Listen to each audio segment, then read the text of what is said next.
Doctor Mallikarjun sir से निवेदन करती हूँ कि वे हमारे मुख्य अतिथि महोदय श्री विशाल कुमार मिश्रा जी का स्वागत तुलसी गोम देकर करें।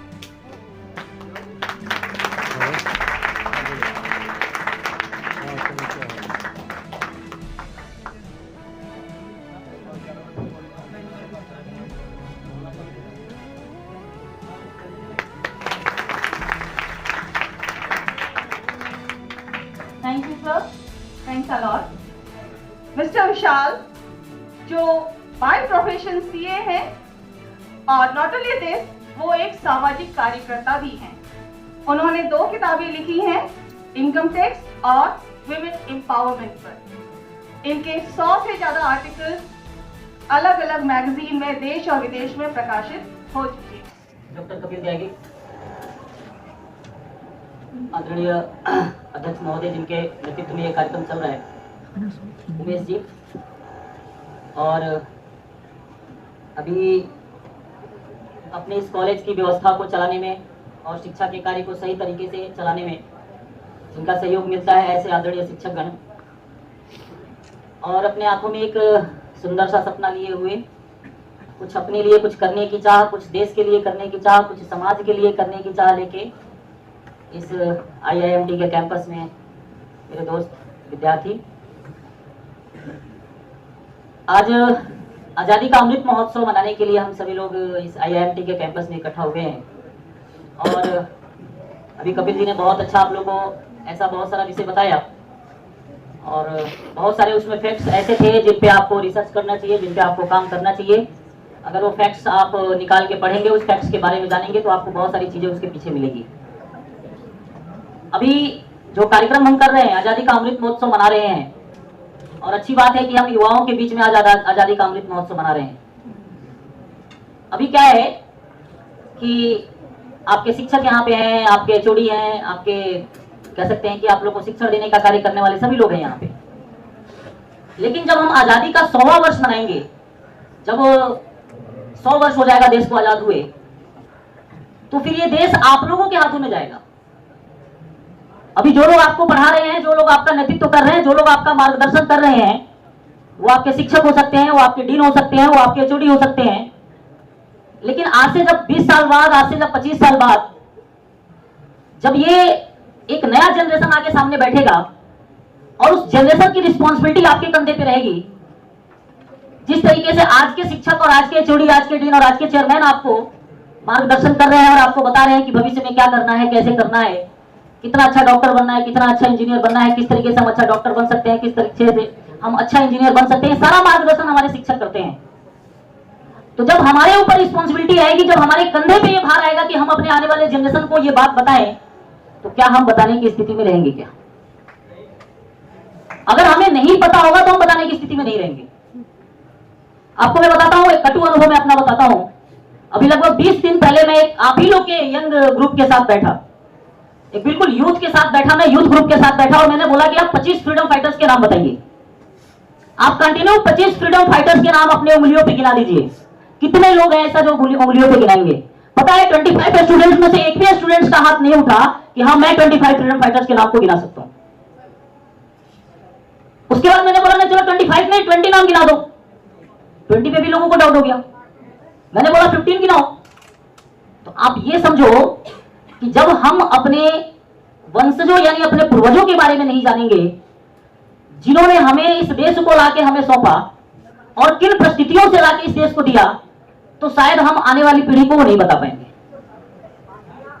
सबसे पहले जरूरी यह है कि हम उनके बारे में जानें जिन्होंने ये देश हमें लाके व्यवस्थित तरीके से सौंपा, ये समाज हमें लाके दिया, ताकि जब आने वाली पीढ़ी आएगी तो हम उसको सही तरीके से बता पाएंगे। हम 15 अगस्त 1947 को स्वतंत्र हो गए, स्वाधीन हो गए, यानी हम दूसरे के अधीन थे, ब्रिटिशर्स के अधीन थे।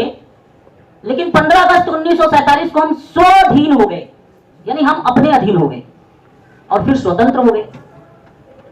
देखिए, स्वतंत्र तो हो गए, लेकिन अभी जो तंत्र है, the system of the society, वो अभी अपना नहीं है। अभी क्या है, मैंने बोला ना अभी कि स्वतंत्र हो गए, लेकिन जो तंत्र है, the system of the society, यानी जो भारत का एजुकेशन सिस्टम था वो ब्रिटिशरों ने चेंज कर दिया। जो एजुकेशन सिस्टम भारत का था, जो व्यापारिक सिस्टम भारत का था, जो साइंटिफिक सिस्टम भारत का था, जो एक जनमानस भारत का था, उसको ब्रिटिशरों ने कैसे बदला, वो अपने तंत्र को, अपने सिस्टम को इंट्रोड्यूस करके चले गए और भारत का जो रिमोट सिस्टम था, भारत का जो एक बेस सिस्टम था, उसको खराब करके चले गए। तो हम स्वाधीन तो हो गए, आजाद तो हो गए, लेकिन स्वतंत्र नहीं हुआ। स्वतंत्र का समझ रहे, यानी हमारा सिस्टम नहीं रहा, उन लोगों ने हमारे सिस्टम को तोड़ दिया। जैसे मैं आपको एक उदाहरण देता हूं,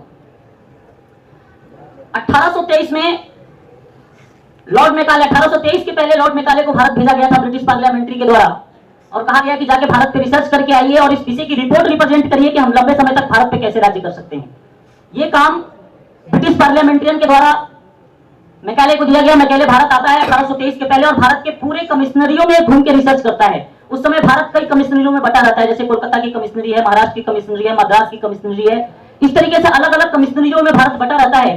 तो लॉर्ड मेकाले 1823 के पहले आता है और अलग अलग कमिश्नरियों में घूम के पूरा रिसर्च करता है और रिसर्च करके जब वो ब्रिटिश पार्लियामेंट्रियन में स्पीच, अपना पार्लियामेंट्रियन स्पीच देता है, तो उस समय लॉर्ड मेकाले अपने प्राइमरी स्पीच में कहता है कि अगर आप चाहते हैं कि भारत पे लंबे समय तक सत्ता में रहें और भारत पे लंबे समय तक राज्य करें, तो इसके लिए जरूरी है कि भारत के जनमानस को तोड़ना पड़ेगा और भारत के रूट सिस्टम को खराब करना पड़ेगा। लॉर्ड मेकाले जब 1823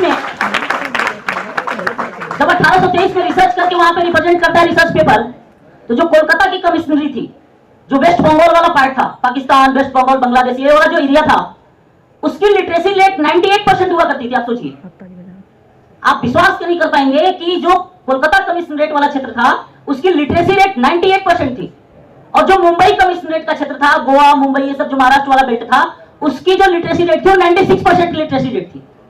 ये लिटरेसी रेट मैं आपको 1823 की बता रहा हूं, 1823 की, जब लॉर्ड मेकाले ब्रिटिश पार्लियामेंट्रियन में अपना पार्लियामेंट्री स्पीच और रिपोर्ट को रिप्रेजेंट, आज भी विक्टोरिया सेंट्रल लाइब्रेरी के लंदन में रिपोर्ट है, आप उठाकर पढ़ सकते हैं अगर कभी लंदन जाने का मौका मिले तो आप सोचो कि 1823 में कोलकाता की कमिश्नरी की लिटरेसी रेट 98% रहती है, 1823 में मुंबई की कमिश्नरी की लिटरेसी रेट 96% रहती है और वही लिटरेसी रेट जब 1947 में अंग्रेज भारत को छोड़ के जाते हैं, तो जो हर कमिश्नरी की लिटरेसी रेट 90 के एबव थी भारत में, वो 1947, 15 अगस्त 1947 को जब अंग्रेज भारत छोड़ के गए तो भारत की एग्रीगेट लिटरेसी रेट 12% रह गई थी। आप सोचिए, तो स्वतंत्र तो हो गए हम, लेकिन स्व का तंत्र नहीं आया। हमारे एजुकेशन सिस्टम तोड़ दिए गए।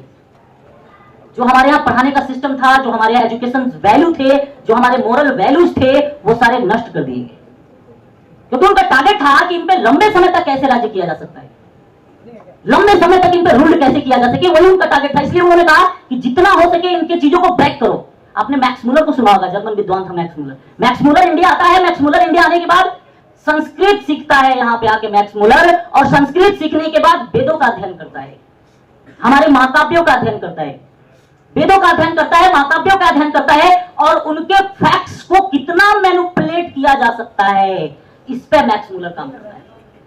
मैक्स मुलर का एक टारगेट है, मैं समझ रहा हूं पीछे के लोग थोड़ा ज्यादा बिजी हैं, बहुत ज्यादा देश वक्त कुछ पीछे बैठे हुए हैं, बात बाद में कर लेंगे, थोड़ा सा विषय को सुन लीजिए। तो मैक्स मुलर को यह प्रोजेक्ट ही दिया गया था, आप समझिए कि मैक्स मुलर को यह प्रोजेक्ट दिया गया कि आप जाके भारत के वेदों को रिसर्च करिए और उनके फैक्ट को मैनिपुलेट करिए। फैक्ट्स क्यों मैनिपुलेट किए गए? क्योंकि भारतीयों को यह मालूम न चले कि वो कितने यशस्वी लोगों के वंशज हैं। यानी आपको पता ही नहीं चलेगा कि आपके दादाजी कितने बड़े डॉक्टर थे, ये जब आपको पता ही नहीं चलेगा कि आपके दादाजी कितने बड़े इंजीनियर थे, आपके परिवार में कितने बड़े ऑफिसर्स लोग हुए हैं, तो आप भविष्य में कुछ अच्छा नहीं कर पाएंगे। अगर हमें भविष्य में कुछ अच्छा करना है, कुछ बड़ा करना है, कुछ अच्छा सोचना है, तो उसके लिए जरूरी है कि हमारा इतिहास हमें मालूम हो, हमारे पूर्वजों के द्वारा किया गया कार्य हमें मालूम हो, हमारी पिछली पीढ़ियों ने कितना अच्छा कार्य किया है ये हमें मालूम होगा, तो हम उससे मोटिवेट होके, उससे प्रेरित होके और अच्छा करने का प्रयास करेंगे। लेकिन लॉर्ड मेकाले ने मैक्स मुलर को हायर करके कहा कि इनके, कहते हैं ना कि स्वाभिमान करने वाले चीजों को इनके किताबों से ही नष्ट कर दो, ताकि ये जब किताब पढ़ेंगे तो इनका स्वाभिमान ही इनको मालूम नहीं होगा। और भारत का पूरा इतिहास, जो यशस्वी इतिहास रहा, जो पढ़ाना चाहिए, वो 30 पन्नों में समाहित करके रख दिया गया। अब सोचिए, आप लोगों को पढ़ाया गया 9th 7 11 12 में सबको पढ़ाया जाता है ना कि India was discovered by Vasco da Gama in 1498। तो वास्को डी गामा भारत का खोज किया, ऐसा बचपन से ही रटाते हैं लोग। तो जो वास्को डी गामा जब भारत का खोज करता है 1498 में 1498 में, तो वास्को डी गामा जब भारत का खोज करता है तो इतिहास में सिकंदर को क्यों पढ़ाते हैं फिर? क्योंकि सिकंदर तो उसके पहले आया। चंद्रगुप्त मौर्य को क्यों पढ़ाते हैं फिर? यानी तो मैनिपुलेशन ऑफ फैक्ट। ब्रिटिशर को मालूम था कि हमें क्या पढ़ाना है। इनको पता ना लगे कि चंद्रगुप्त मौर्य कितना यशस्वी सम्राट था। इनको पता नहीं लगना चाहिए कि अशोक कितना यशस्वी सम्राट था। इनको पता नहीं लगना चाहिए कि मार्तंड वर्मा जो त्रिवेंद्रम का राजा था कितना यशस्वी सम्राट था। आप समझिए 17वीं शताब्दी में मार्तंड वर्मा जो त्रिवेंद्रम का राजा हुआ करता था, उस समय जब डचों से उसका आक्रमण होता है, जब डचों से मार्तंड वर्मा की लड़ाई होती है, तो उस समय मार्तंड वर्मा ने 17 देशों को एक्युमुलेट किया, 17 देशों को इकट्ठा किया और समुद्र में, बीच समुद्र में जाकर डचों को हराया। उसके बाद दुनिया में कहीं भी डच उठ नहीं पाए। उस मार्तंड वर्मा के बारे में आपको नहीं पढ़ाया गया। ये फैक्ट्स को कैसे मैनिपुलेट किया गया। मैंने बोला ना कि हम स्वतंत्र तो हो गए, लेकिन स्व का तंत्र खो दिया। वो मार्तंड वर्मा को जब हम पढ़ेंगे तो अपने अंदर विश्वास आएगा ना कि हमारा पूर्वज मार्तंड वर्मा थे। आप सोचो कि वास्को डी गामा बोलते हैं कि वास्को डी गामा ने भारत का खोज किया। वास्को डी गामा कोई भारत का खोज नहीं किया। आप सोचिए वास्को डी गामा जब पहली बार भारत में आया, अगर मैं भारत के संघर्ष की कहानी वास्को डी गामा से ही लेके चलता हूं, तो वास्को डी गामा जब 1498 में भारत आता है तो वास्को डी गामा 10 तोपों के साथ भारत आया था। व्यापारी तोप लेके चलता है क्या? वास्को डी गामा अपने साथ 12 पादरियों को साथ लेके आया था। व्यापारी पादरियों को लेके साथ चलता है क्या? और पहली बार वास्को डी गामा का परिचय अफ्रीका में हुआ भारतीय व्यापारियों के साथ। जब अफ्रीका में वास्को डी गामा भारतीय व्यापारियों को देखा तो उनसे कहता है, रिक्वेस्ट किया कि मुझे भारत चलना है। तो वहां पे गुजरात का व्यापारी वास्को डी गामा को मिलता है और गुजरात का व्यापारी वास्को डी गामा को बोलता है कि तुम अपनी जहाज मेरे जहाज के पीछे लगा लो। और उस गुजरात के व्यापारी को कालीकट जाना था मसाला उठाने, यानी मसाले का व्यापार करना था। तो उस समय वास्को डी गामा उस गुजरात के व्यापारी के पीछे पीछे पीछे पीछे कालीकट तक आता है। अगर उस गुजरात के व्यापारी को मसाला नहीं लेना होता तो शायद उनको गुजरात लेके जाता। आपको इतिहास में पढ़ाया जाता कि वास्को डी गामा कहीं कच्छ और भुज के आसपास के बंदरगाहों पे उतरा। और वास्को डी गामा भारत आया नहीं, किसी द प्रोजेक्टेड प्लान उसको भेजा गया।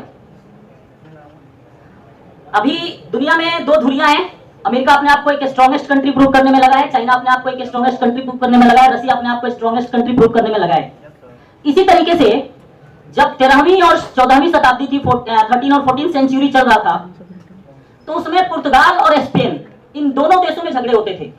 यानी पुर्तगाल कहता था कि मैं दुनिया का स्ट्रॉन्गेस्ट कंट्री हूं, स्पेन कहता था कि मैं दुनिया का स्ट्रॉन्गेस्ट कंट्री हूं। दोनों में इस बात को लेकर खूब झगड़े होते थे। तो अब ये क्या था, ये दोनों आपस में लड़ते थे। तो उस समय पॉप 6 थे। अब देखेंगे तो पॉप हुआ करते थे, पॉप 6 7 ऐसे करके पॉप्स होते उनके। तो पॉप जो थे, पॉप 6 ने दोनों को बैठाया, पुर्तगाल को भी बैठाया और स्पेन को भी बैठाया, और बैठा के उनको कहा कि देखो दुनिया को ऐसा, दुनिया के मैप को रखा और दुनिया के मैप में एक लकीर खींच दिया और लकीर खींच के कहा कि इस लकीर के इधर, यानी जो हिंदू कोस पर्वत का क्षेत्र है, यानी जहां पे हिंदू लोग रहता है, वो क्षेत्र पुर्तगालियों के लिए है, और जहां पे रेड इंडियंस रहते हैं, यानी जो अमेरिका वाला क्षेत्र है, वो स्पेनिश के लिए है। आज जो अमेरिका है वो सही में अमेरिकन का नहीं है। जो अमेरिका का मूल निवासी थे वो रेड इंडियंस थे। अभी जैसा कपिल जी ने बताया ना कि बहुत सारी सभ्यताएं नष्ट हुई, उसी तरीके से अमेरिका की जो सभ्यता थी, जो रेड इंडियंस थे वहां पे, वो रेड इंडियंस संघर्ष नहीं कर पाए, स्ट्रगल नहीं कर पाए। अगर स्ट्रगल किए होते तो रेड इंडियंस आज अमेरिका में रेड इंडियंस होते, जैसे भारत में आज आर्य हैं। भारत के आर्यों ने संघर्ष किया और संघर्ष करके अपने को स्थापित रखा। अमेरिका के रेड इंडियंस संघर्ष नहीं कर पाए, अपने को स्थापित नहीं कर पाए, जिसके चलते पूरा अमेरिका रेड इंडियन से खाली हो गया और आज अमेरिका में जो है वो स्पेन के लोग हैं, स्पेनिश लोग हैं।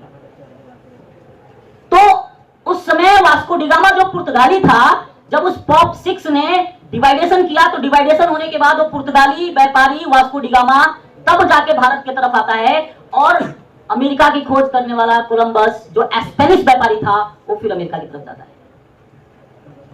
और उनका कोई ऐसा ऑब्जेक्टिव नहीं था कि व्यापार करना, व्यापार इज नॉट ऑब्जेक्टिव, कोई ट्रेड करने का कोई उनका मोटो ही नहीं था। उनका केवल मोटो था कि कैसे इनके कल्चर्स पे, इनके समृद्धता को लॉस करना, कैसे इनके पास जो कहते हैं कि बहुत रिचेस्ट कल्चर है, जो इनके पास धन है, उसको कैसे यूज करें, इन पे हमला करके, कब्जा करके कैसे वो हमारा हो जाए, उनका एक ही टारगेट था, इसके अलावा कोई टारगेट नहीं था। मैं आपको बता ना कि कोई व्यापारी 10 तोप और 12 पादरी लेके व्यापार करने नहीं आता है। जब कालीकट पे वास्को डिगामा पहुंचा तो वही लेके आया था वो तो हमारा जनमानस ऐसा है कि हम सबको स्वागत करते हैं, हम कहते हैं ना कि विश्व का कल्याण हो। उस कल्याण की भावना में हमने वास्को डिगामा को सह दिया, वास्को डिगामा को स्थान दिया। आगे चल के जब आप पढ़ेंगे तो बहुत बड़ा पुर्तगालियों के साथ संघर्ष हुआ है, जैसा अभी कपिल जी ने बताया कि गोवा में पुर्तगालियों का कैसा वर्चस्व रहा। तो इस तरीके से ब्रिटिशर्स कॉन्सेप्ट के लोगों के साथ हमारा संघर्ष जो स्ट्रगल शुरू हुआ वो 1498 में ही शुरू हो गया वास्को डिगामा के आने के बाद, और जो चला तो 1947 तक चला। और ब्रिटिश डायरेक्टरी ऑफ रिपोर्ट के अकॉर्डिंग 1857 से लेकर 1947 के बीच में जो लोग शहीद हुए उसमें 4 लाख लोगों का नाम है। यानी ब्रिटिश डायरेक्टरी कहती है कि 1857 के विद्रोह से लेकर 1947 के बीच में भारत को आजाद कराने के लिए 4 लाख लोगों का बलिदान हुआ। और ये ब्रिटिश डायरेक्टरी कहती है, अभी भारत की डायरेक्टरी या भारत का रिसर्च कुछ और कहेगा। लेकिन आप सोचिए कितना चिंता का विषय है कि हमारे युवाओं को 50 नाम उन महापुरुषों के याद नहीं। उन 4 लाख नामों में से हमें 50 नाम याद नहीं होते। जब उनके बारे में पढ़ने के लिए कहा जाता है तो हम बड़ा बोर फील करते हैं। हम कहते हैं कि आप कभी रविंद्रनाथ टैगोर को पढ़िए, हम कहते हैं आप कभी भगत सिंह को पढ़िए, हम कहते हैं आप कभी राम प्रसाद बिस्मिल को पढ़िए, हम कहते हैं आप कभी चंद्रशेखर आजाद को पढ़िए। तो आप कहते हैं ये तो ऑर्थोडॉक्स की चीजें हैं, all are this the orthodox concept. शायद भगत सिंह को ऑर्थोडॉक्स कॉन्सेप्ट लगता तो शायद हम यहाँ पे आज एक साथ बैठ के ऑडिटोरियम में कॉन्फ्रेंस नहीं कर रहे होते। शायद भगत सिंह को लगता 23 साल की उम्र में कि मैं भी एक अच्छी सी लड़की से प्यार करूं और परिवार बसाऊं, शादी करूं, तो शायद आज हम आजाद नहीं हुए होते। भगत सिंह किसी से कम स्मार्ट नहीं था। आज आप पढ़ेंगे उनके बारे में, भगत सिंह के बारे में, तो कोई स्मार्ट, बिल्कुल लंबा 6 फीट का लंबा सा लड़का और बिल्कुल गोरा सा एकदम स्मार्ट लड़का। लेकिन उसको जब बोला गया, राजगुरु और भगत सिंह का पूरा संवाद है, राजगुरु भगत सिंह को बोलते हैं कह रहे तुम्हें खूबसूरती से इतनी एलर्जी क्यों है, तुम खूबसूरती देख के इतना परेशान क्यों हो जाते हो, तुम खूबसूरती से इतना घृणा क्यों करते हो। तो भगत सिंह कहते हैं कि मुझे खूबसूरती से प्यार है, और तुम्हें क्या लगता है कि मुझे प्यार नहीं करने आता, मुझे मालूम है। भगत सिंह 23 साल की उम्र में प्यार जैसे विषय पे 18 पन्ने का निबंध लिखते हैं। आप सोचिए, केवल इस विषय को राजगुरु को क्लियर करने के लिए कि राजगुरु ने उनसे कह दिया कि तुम्हें खूबसूरती अच्छा लगती है कि नहीं। तो वहां पे कहते हैं राजगुरु को कि अभी तो इस जन्म में मैंने मां भारती को प्यार किया है ना, इस देश को प्यार किया ना, तो यार इस देश से प्यार कर लिया हो तो मैं प्यार कर लिया, अब इससे गद्दारी थोड़ी कर सकता हूं। प्यार देने करने वाली चीज नहीं है। अगर सही में किसी से प्यार हो गया तो वो डेली थोड़ी बदलता है, प्यार नहीं होता है। तो भगत सिंह राजगुरु को कहते हैं यार मुझे प्यार हो गया, मैंने खूबसूरती से प्यार कर लिया है। जब देश आजाद होगा और वो देश की आजादी की दुल्हन जब सज के आएगी तो उस समय आप विश्वास नहीं कर पाओगे कि कितनी खूबसूरत है। तो भगत सिंह कहते हैं कि मैं उस खूबसूरती को देख रहा हूं और तुम कह रहे हो मुझे खूबसूरती पसंद नहीं है। राम प्रसाद बिस्मिल को जब फांसी हुआ, फांसी होने के बाद उनका 100 गोरखपुर ले गया, गोरखपुर के रहने वाले थे वो। तो जब गोरखपुर में उनका 100 ले गए तो गोरखपुर के चौराहे पे उनका 100 रखा गया। तो राम प्रसाद बिस्मिल की मां कहती है कि मेरे बेटे का 100 खड़ा करके रखो। तो हिंदू धर्म में कहा गया कि 100 को खड़ा नहीं करते हैं, अशुभ माना जाता है। लेकिन मां ने कहा नहीं, मेरा बेटे का 100 खड़ा होना चाहिए, खड़ा करके दिखाओ कि मेरा बिस्मिल कैसा दिखता है, मेरे बिस्मिल के चेहरे का ताज दिखाओ लोगों को। वो मां थी। तो हमें राम प्रसाद बिस्मिल को पढ़ना पड़ेगा ना भाई। अगर राम प्रसाद बिस्मिल जैसा करना है, भगत सिंह जैसा करना है, सुखदेव जैसा करना है, राजगुरु जैसा करना है, खुद्दीराम बोस जैसा करना है, तो उनके बारे में पढ़ना पड़ेगा, उनके बारे में जानना पड़ेगा।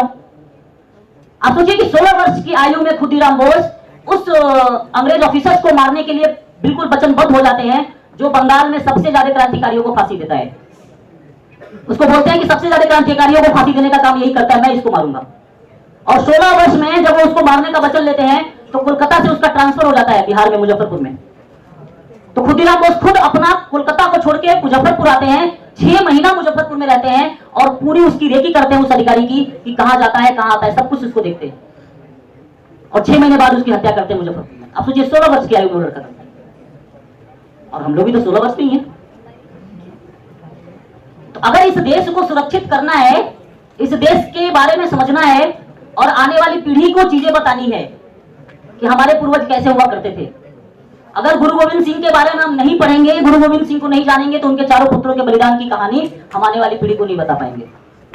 जब हम झांसी की रानी के बारे में नहीं पढ़ेंगे तो आने वाली पीढ़ी को हम झांसी की रानी के बारे में नहीं बता पाएंगे। जब हम महादेवी वर्मा को नहीं पढ़ेंगे, भगनी निवेदिता को नहीं पढ़ेंगे, तो आने वाली पीढ़ी को भगनी निवेदिता और महादेवी वर्मा के बारे में नहीं बता पाएंगे। ये अमृत महोत्सव मनाने का एक ही उद्देश्य है कि कैसे भी करके हम ये जाने कि हम कितने वैभवशाली, कितने यशस्वी पूर्वजों की संतान है। यानी हमारे पूर्वज कौन थे, हम कहां एग्जिस्ट करते थे। आप सोचो, अभी आप लोग जब जाएंगे यहां से निकल के पास आउट होंगे तो आप व्यापार के लिए जाएंगे, कोई डॉक्टर बनेगा, कोई इंजीनियर बनेगा, कोई लोग अपना हॉस्पिटल शुरू करेंगे, कोई लोग इंजीनियर बनकर अपना खुद की कंपनी शुरू करेंगे। लेकिन जो हमारा यशस्वी ट्रेड सिस्टम था, जो भारत का बिल्कुल स्ट्रॉन्ग व्यापारिक पद्धति थी, उसको जब आप उठा के देखेंगे तो एक समय था जब दुनिया के व्यापार में भारत का 35 से 40% का कंट्रीब्यूशन हुआ करता था। आप सोचिए, जो आप जीडीपी आज कहते हैं ना, आज कहते हैं कि जीडीपी इतना है इतना है, आज जो दुनिया का स्ट्रॉन्गेस्ट कंट्री बनता है लोग, चाइना और अमेरिका, वो लोग बोलता है ना कि 14% जीडीपी अमेरिका का, तो 14% की जीडीपी के साथ अमेरिका की ये स्थिति है। और उस समय भारत की जीडीपी, जो मैं बता रहा हूं कि दुनिया के व्यापार में भारत का जो कंट्रीब्यूशन था वो 35% से लेकर 40% के बीच में हुआ करता था। आप सोचिए कितना स्ट्रॉन्ग व्यापारिक सिस्टम था हमारा। और एक रोम का दार्शनिक हुआ करता था प्लिनी, रोम का दार्शनिक हुआ करता था प्लिनी। प्लिनी ने भारत के व्यापारिक संबंधों को 10 महाकाव्यों में लिखा है, और 10 महाकाव्यों में लिखते समय वो रोम के लोगों को कहता है कि हे रोम के लोग, भारत से आने वाले हाथी दांत के सामान, भारत से आने वाले रेशमी वस्त्र, भारत से आने वाले ज्वेलरी और भारत से आने वाले सुगंधित तेलों का इस्तेमाल कम कर दो, ताकि तुम्हारी मुद्राएं हर साल बहुत ज्यादा मात्रा में भारत चली जाती हैं। अगर आप चाहते हो कि आपकी मुद्राएं यहां रुक जाए तो भारत से आने वाली इन सारी चीजों का उपभोग कम करिए। ये रोम का दार्शनिक लिखता है भारत के बारे में। आप सोचो, उस समय रोम की मुद्रा शिष्ट हुआ करती थी, 10,000 करोड़ शिष्ट हर साल रोम से भारत आती थी। ये व्यापारिक सिस्टम था भारत का। तो हमें तो गर्व करने का जरूरी है ना। हमें जब तक मालूम नहीं होगा कि हम कितने स्ट्रॉन्ग सिस्टम में रहते हैं, तब तक हम इस सिस्टम पे गर्व नहीं कर पाएंगे। जब तक हमें मालूम नहीं होगा कि हमारा एजुकेशन सिस्टम क्या था, हमारा साइंटिफिक सिस्टम क्या था, तब तक हम गर्व नहीं कर पाएंगे। आप सभी लोग डॉक्टर बनेंगे, आप चिकित्सा विज्ञान पढ़िए भारत का। मैं आपको मना नहीं करता कि दुनिया के विज्ञान को ना पढ़ें, आप दुनिया के डॉक्टर्स को पढ़िए, लेकिन एक बार कभी समय निकाल के भारत के भी चिकित्सा विज्ञान को पढ़िए। आपको बताएं, विज्ञान में आप सभी लोग विज्ञान के विद्यार्थी हैं, कुछ इंजीनियर के विद्यार्थी हैं, कुछ डॉक्टर्स हैं। आपको बताता हूं कि विज्ञान में दुनिया ने बहुत कुछ किया, लेकिन भारत ने जितना विज्ञान में दिया, दुनिया उससे आगे कुछ नहीं किया। ये मैं आपको बताऊं। दुनिया ने तकनीकी अपडेट कर लिया होगा, मैं ये जरूर कहूंगा कि टेक्नोलॉजी अपडेट आया, दुनिया के दूसरे देशों ने टेक्नोलॉजी को अपडेट कर लिया, लेकिन दुनिया के दूसरे देशों ने विज्ञान में कुछ नहीं किया। आपको मैं एक उदाहरण बताता हूं। विज्ञान की सबसे बड़ी थ्योरी होती है रिलेटिविटी की थ्योरी, आप लोग पढ़ते हैं, इक्वल एमसी स्क्वायर। और दुनिया का सबसे बड़ा साइंटिस्ट अल्बर्ट आइंस्टाइन इस कॉन्सेप्ट को दिया, और अल्बर्ट आइंस्टाइन इस कॉन्सेप्ट को देता है, और जब उसका इंटरव्यू होता है, जब उसने अपनी ऑटोबायोग्राफी लिखी, तो अल्बर्ट आइंस्टाइन अपनी ऑटोबायोग्राफी में लिखता है कि रिलेटिविटी थ्योरी का कॉन्सेप्ट अगर मेरे को कहीं से सीखने को मिला, कहीं से जानने को मिला, तो ये कॉन्सेप्ट मेरे को मेरे एक अच्छे मित्र डॉक्टर निकोलस टेस्ला के द्वारा मिला। यानी रिलेटिविटी थ्योरी का बेस जिसने अल्बर्ट आइंस्टाइन की दिया, वो डॉक्टर निकोलस टेस्ला थे। अब निकोलस टेस्ला ने अल्बर्ट आइंस्टाइन को रिलेटिविटी थ्योरी का बेस दिया, और जब ये इंटरव्यू डॉक्टर टेस्ला का लिया गया कि भाई आपको रिलेटिविटी थ्योरी का बेस कहां से मिला, आपको क्यों लगा कि रिलेटिविटी थ्योरी क्या है, तो डॉक्टर निकोलस टेस्ला कहते हैं कि मेरा संवाद स्वामी विवेकानंद के साथ 15 दिन का हुआ, और उस स्वामी विवेकानंद के साथ संवाद में मुझे रिलेटिविटी थ्योरी का आधार प्राप्त हुआ। आप उठा के अल्बर्ट आइंस्टाइन निकोलस टेस्ला को पढ़िए, उसमें पता लगेगा। स्पेन में जब स्वामी विवेकानंद स्पेन के प्रवास पे थे, तो स्वामी विवेकानंद और निकोलस टेस्ला का कमरा अगल बगल में ही था। 15 दिन दोनों लोग अपना वेदांत पे शास्त्रार्थ हुआ, 15 दिन दोनों लोग बैठ के वेदांतों पे बात किए, और उसके बाद निकोलस टेस्ला को इसका रिलेटिविटी थ्योरी का आधार मालूम हुआ, जड़त्व और चैतन्य का आधार जिसे हम कहते हैं। मैंने आपको बोला ना कि दुनिया विज्ञान में कुछ नहीं करेगी और न कर पाएगी।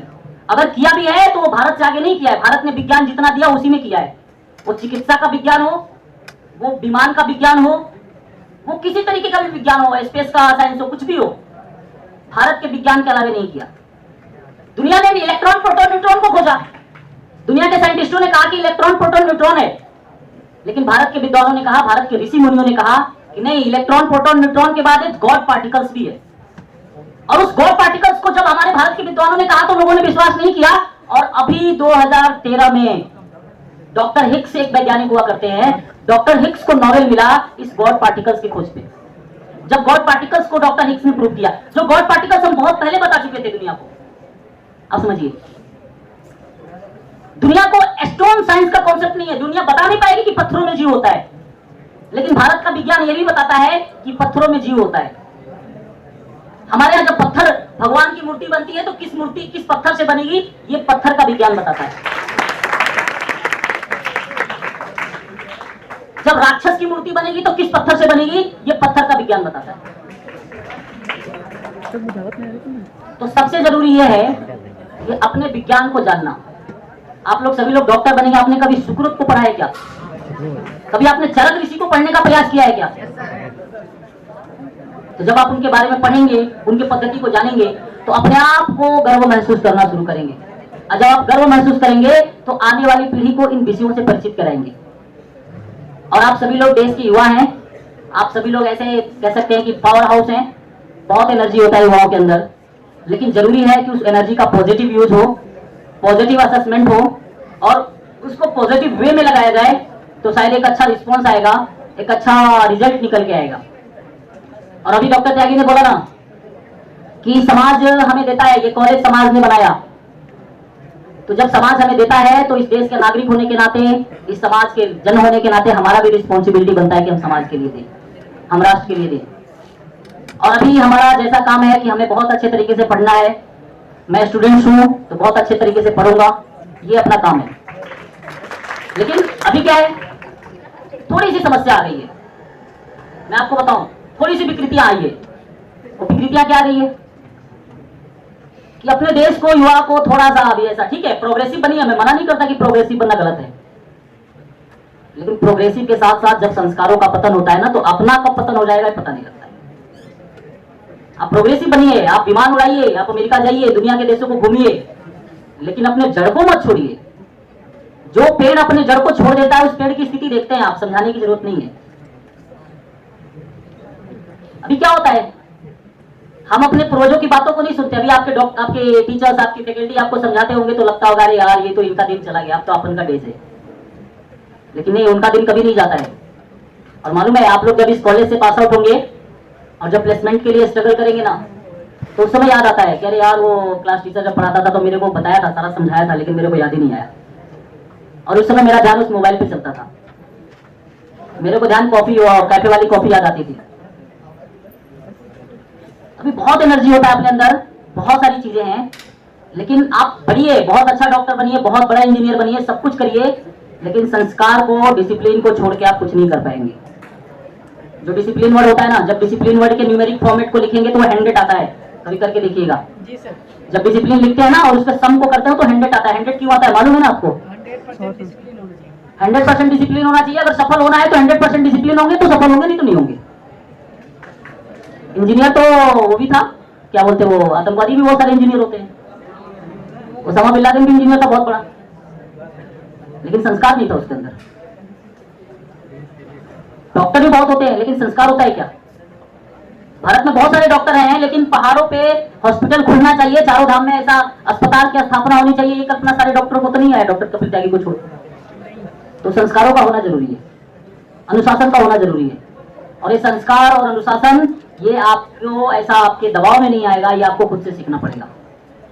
तो आजादी का अमृत महोत्सव के दिन इस कार्यक्रम को करने का यही एक उद्देश्य है कि आने वाली पीढ़ी, आने वाली जनरेशन, हम अपने सारी चीजों को, आने वाली जनरेशन हम सारी चीजों को सीखें, और कम से कम आने वाली जनरेशन को हम ये सारी चीजें बता पाए कि हमने देश को कैसे आजाद करके लेके आए। और जब आप लोग देश की रिस्पॉन्सिबिलिटी को संभालेंगे, जब आपके सर पे, आपके कंधे पे देश की जिम्मेदारी आएगी, तो आप इसको कैसे कैरी करेंगे, इसके लिए आजादी का अमृत महोत्सव मनाना और अपने पूर्वजों के बारे में, अपने वंशजों के बारे में याद करना। इतना ही कहते मैं अपनी बात